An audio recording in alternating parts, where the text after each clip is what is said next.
오늘 함께 볼 말씀은 갈라디아서 3장 15절에서 18절까지의 말씀입니다. 갈라디아서 3장 15절에서 18절까지의 말씀입니다.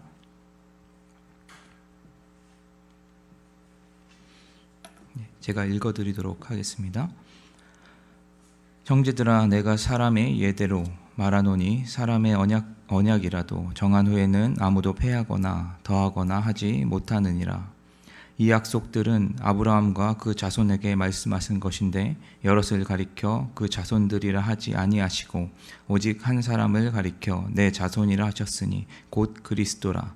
내가 이것을 말하노니 하나님께서 미리 정하신 언약을 430년 후에 생긴 율법이 폐기하지 못하고 그 약속을 헛되게 하지 못하리라. 만일 그 유업이 율법에서 난 것이면 약속에서 난 것이 아니니라. 그러나 하나님의 약속으로 말미암아 아브라함에게 주신 것이라. 아멘. 지난주에 우리들은 갈라디아서 3장 말씀을 보면서 우리의 신분이 무엇인지에 대해서 함께 보았습니다. 우리가 어떤 신분이라고 했었는지 기억하시나요? 우리들이 죄인이라고 했었습니다. 이것이 매우 중요하다고 말씀드렸었는데, 우리가 죄인이 아니라면 예수 그리스도의 십자가, 그것이 우리와 아무 상관이 없기 때문입니다. 얼마나 우리가 죄인인지를 우리들이 깨달아 알 때 그 하나님의 은혜, 예수 그리스도의 그 십자가의 은혜가 더욱더 큰 은혜인지 우리들은 깨달아 알 수가 있습니다.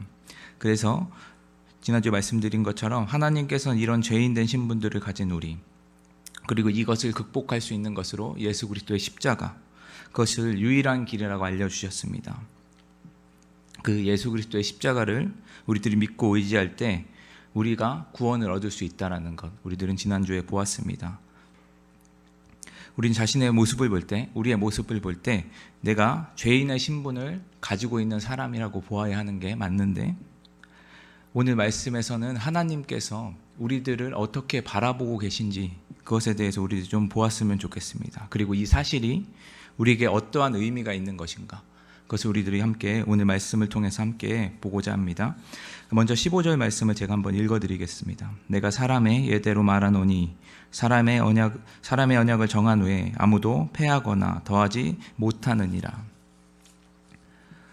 바울은 지금까지 많은 변증들을 했었습니다. 갈라디아 교인들에게 자신의 신분을 가지고 예수님에 대해서, 그 믿음에 대해서, 믿음의 구원에 대해서 계속 이야기를 했었고요. 그리고 예수 그리스도의 십자가를 통해서 했던 변증들, 당시의 상황들을 끄집어내고 말씀을 가지고 그들에게 설명하고 변증했었습니다. 오늘 말씀에서는 바울이 살았던 당시의 상황을 가지고 변증하기를 시작하는데, 바울의 변증의 오늘 말씀을 보면 약속과 언약, 이 이야기를 가지고 설명하고 있는 것을 볼 수가 있습니다. 이 언약이라는 개념, 당시 시대에 어떠한 것인지 바울이 설명해주고 있는 것이죠. 우리들이 기본적으로 약속이나 언약을 할 때 두 사람이 필요하고요. 그리고 기본적으로 그 약속이 정해지면 그것은 반드시 지켜야 하는 것입니다. 지키지 않으면, 한 사람이라도 그것을 어기면 파기가 되겠죠. 약속을 변경하려면, 이 약속 정해진 것을 변경하려면 두 사람이 합의를 보아야 됩니다. 합의를 봐서 새로운 약속을 체결하거나 지금 있던 약속을 더하거나 빼거나 할 수 있는 것이죠.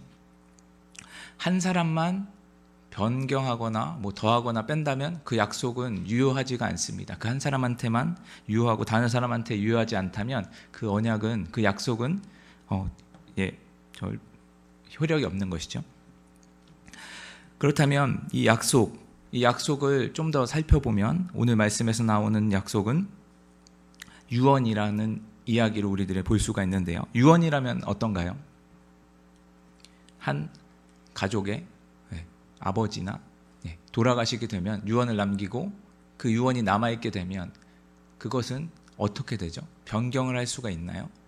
네, 변경을 할 수가 없습니다. 두 사람이 약속을 한 것인데 한 사람이 변경을 할 수 없다면, 그 사람과 대화할 수 없다면 언약은 그대로 유지가 되어지는 것입니다. 그래서 오늘 본문에 나오는 그 약속의 원어적인 의미를, 문맥적인 의미를 살펴본다면 유언이라는 것으로 우리들이 바라볼 필요가 있습니다. 이 약속의 개념을 그대로 가져와서 우리들이 생각해 보겠습니다. 유언이라는 개념을 가지고요. 하나님과의 언약, 우리들이 한번 생각해 볼까요? 하나님과의 언약, 이것은 유언과 되게 비슷하다고 우리들이 보면 됩니다. 하나님이 어떤 분이신지 우리들이 생각해 보면 되게 쉬운데요. 하나님은 어떤 분이시죠? 영원하신 분이시고 불변하시는 분이시죠. 실수가 없으신 분입니다. 하나님께서 만약 우리에게 언약을 맺으셨다면 그 언약이 변경이 될까요? 전혀 변경되지 않습니다. 하나님은 실수가 없으신 분이시기 때문에 한 번 약속하신 것은 절대로 바꿀 수 없습니다. 사람이 아무리 바꾸려고 노력을 해도 그것은 전혀 불변하는 거죠. 사람이 혹시 그것을 어기게 된다면, 다르게 해석하게 된다면 그것은, 그 언약은 지켜지지 않는 것입니다. 그 약속이 변경되는 순간 하나님의 불변성, 영원성, 그 영원하심이 부정되어지는 것이죠. 그래서 하나님께서는 이렇게 하실 일이 전혀 없습니다. 그래서 바울은 16절 말씀에서 아브라함과 하나님 사이에 세워진 언약의 개념에 대해서 먼저 설명을 하고 있습니다. 하나님께서 이 언약을 체결할 대상, 그것은 아브라함뿐만 아니라 그 자손들에게도 하셨는데, 우리가 봤던 창세기 12장 3절 우리들이 좀 생각해 보면 될 것 같습니다.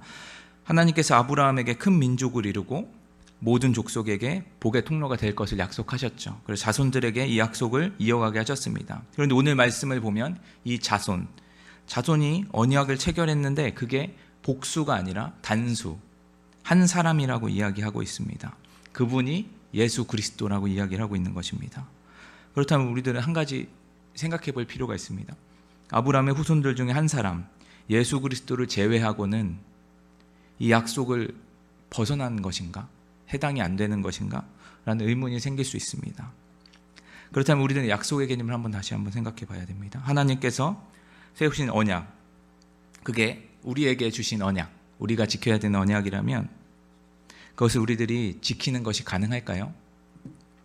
하나님께서 세우신 언약 안에 아브라함은 자신의 있던 곳을 떠나서 약속, 보이지 않는 땅, 약속의 땅을 믿음으로 바라보고 살아가야 했습니다. 우리 가운데 그런 믿음이 있을까요? 우리 가운데 하나님께서 보이지 않는 것을 바라보게 하고 그것을 믿음으로 살아가게 할 때 우리들은 그런 믿음이 있나요? 저는 부족해서 그런 믿음이 없는 것 같습니다. 성경은 그 이유를 우리들이 죄인이라는 것에서 찾을 수 있습니다. 이 약속을 지키기 위해서 믿음이 필요한데 우리는 하나님을 향한 그 믿음, 하나님 약속을 지켜야 되는 그 믿음이 매 순간 흔들리고 변화하고 있다는 것, 우리들의 모습 스스로를 보면 우리들은 알 수 있을 것입니다. 이렇게 약속을 지키지 못하는데 그렇게 되면 약속은 어떻게 되죠? 지켜지지 않으면 그 약속은 파기가 됩니다. 유효하지 않은 것입니다. 우리에게 이 약속을 지킬 수 있는 죄가 없으신 분, 하나님의 약속을 이루실 수 있는 분이 반드시 필요한 것이죠. 그래서 하나님과 언약을 지킬 수 있는 예수 그리스도를 이 대상, 자손으로 하나님께서 한 사람으로 선택하신 것입니다. 그분만 이 약속을 지킬 수 있는, 하나님께서 이 약속을 지킬 수 없는 인간의 혈통이 아니라 하나님께서 하나님의 아들로 이 땅에 오게 해주셔서 그분을 통해서만 이 약속이 온전히 이루어질 것, 그것을 우리에게 알려주고 계시는 것입니다. 언약을 지킬 수 있도록 하나님의 아들을 이 세상에 보내주신 이유, 이렇게 하실 정도로 이 언약이 왜 중요한가? 예수님이 이 약속을 지키는 순간 우리는 그 언약 아래에 있는 모든 자손들, 후손들, 모든 족속에게 하나님의 축복의 약속, 그것, 구원의 약속이 우리에게 온전히 이루어지기 때문입니다.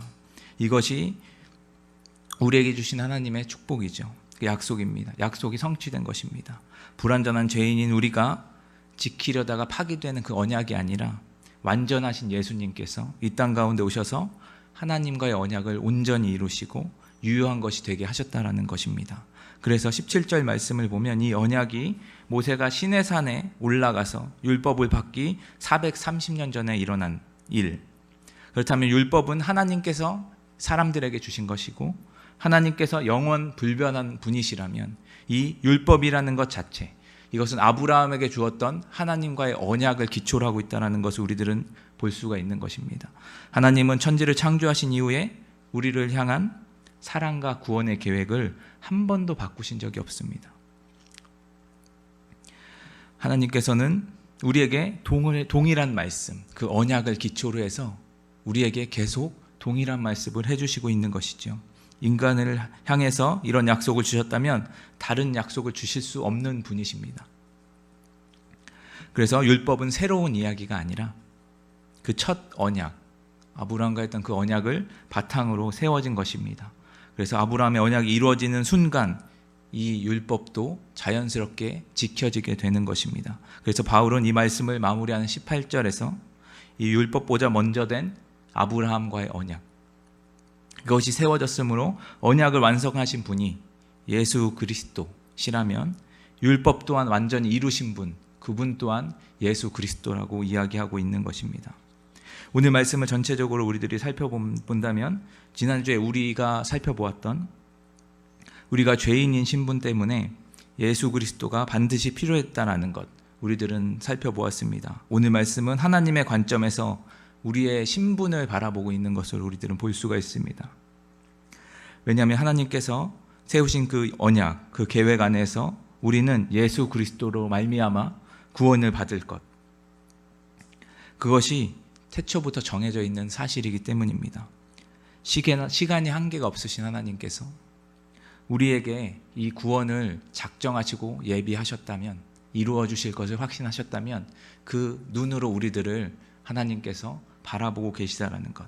그래서 우리들을 어떤 신분으로 보고 계시냐면 우리들을 구원을 받은 자, 그리스도인, 하나님의 자녀의 눈으로 우리들을 바라보고 계신 것을 오늘 말씀을 통해서 우리들은 볼 수가 있는 것입니다. 바울은 이 관점에서, 이 하나님의 관점에서 갈라디아 교인들을 대하고 있습니다. 특별히 다른 복음을 전하고 있는 자들 또한 여기에 포함됩니다.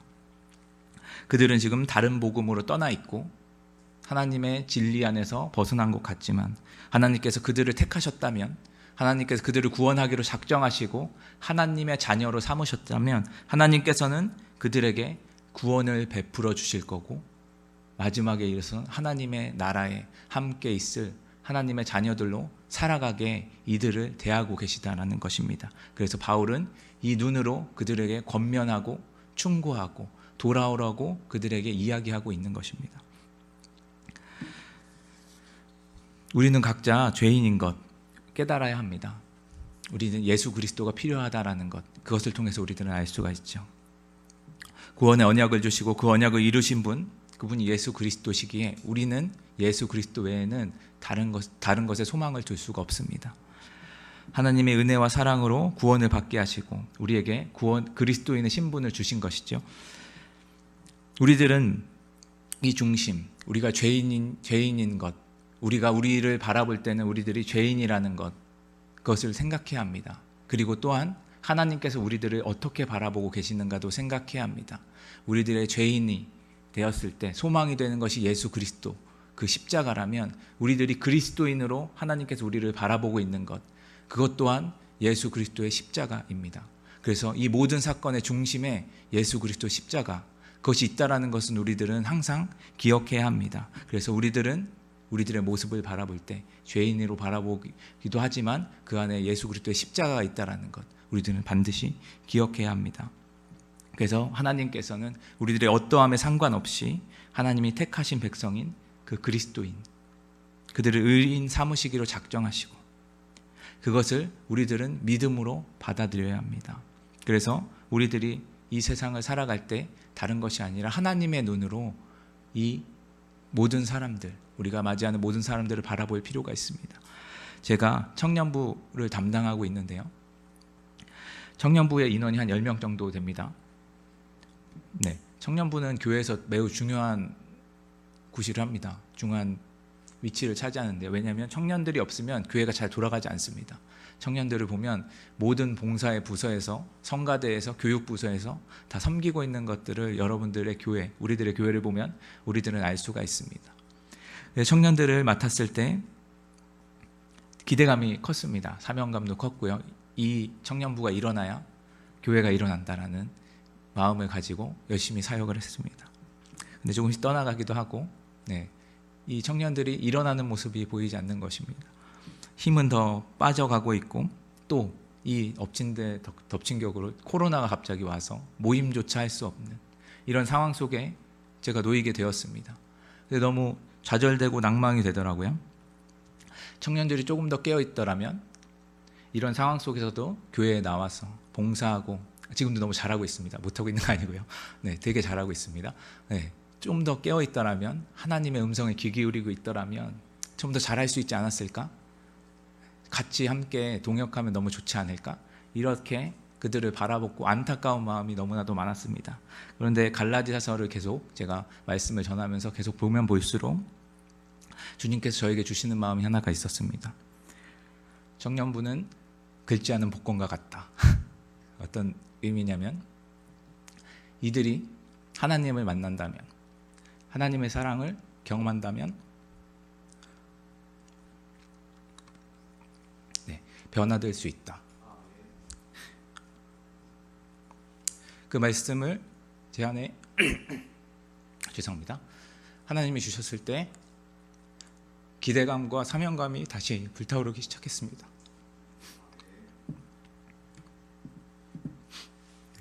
죄송합니다. 제가 감정이 좀 왔다 갔다 해서요. 네, 하나님은 다른 걸 저한테 원하신 게 아니었습니다. 이 청년들을 하나님이 어떻게 바라보고 계시는지, 얼마나 사랑하시는지 그것을 전해주기를 바라셨던 것 같습니다. 그래서 제 마음이 좀 변화되기 시작했습니다. 청년들을 바라보는 눈이 바뀌었고, 이들을 만날 때 이들의 아픔이 보이고 이들을 더욱더 사랑해야 되겠다라는 마음이 제 안에 들기 시작했습니다.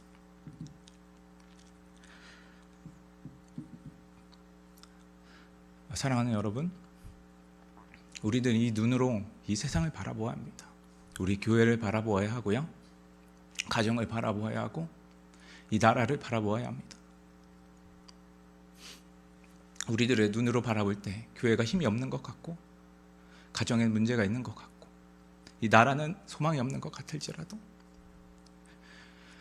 하나님께서는 이 모든 것, 교회와 나라와 가정 모두 다 사랑하시고 이들을 통해서 하나님의 나라를 이루실 것입니다. 이 마음을 가지고 여러분들이 세상을 바라봤으면 좋겠습니다. 그리고 교회를 바라보셨으면 좋겠습니다. 그리고 여러분들의 주변에 있는 사람들, 직장과 가정을 바라보았으면 좋겠습니다. 그래서 하나님이 마지막 때에 사랑이 식는다고 하셨습니다. 사랑이 식어가는 이때 하나님의 사랑을 전하고 그 사랑을 나누는, 그래서 이 빛이 없는 이 시대에 빛으로 살아가는 우리 모두가 됐으면 좋겠습니다. 오늘 말씀을 마무리하면서 함께 기도했으면 좋겠습니다. 주님, 우리들 안에 사랑이 없습니다. 주님의 사랑을 부어주시옵소서. 그래서 나를 통하여서 이 나라가, 교회가, 가정이, 우리가 있는 모든 곳에서 하나님의 사랑이 흘러넘쳐서 하나님의 나라가 이 땅 가운데 온전히 임하여지게 하여 주시옵소서. 이렇게 기도해 주시고 각자의 가지고 나오신 기도의 제목을 가지고 함께 기도하며 나아가도록 하겠습니다. 기도하시겠습니다.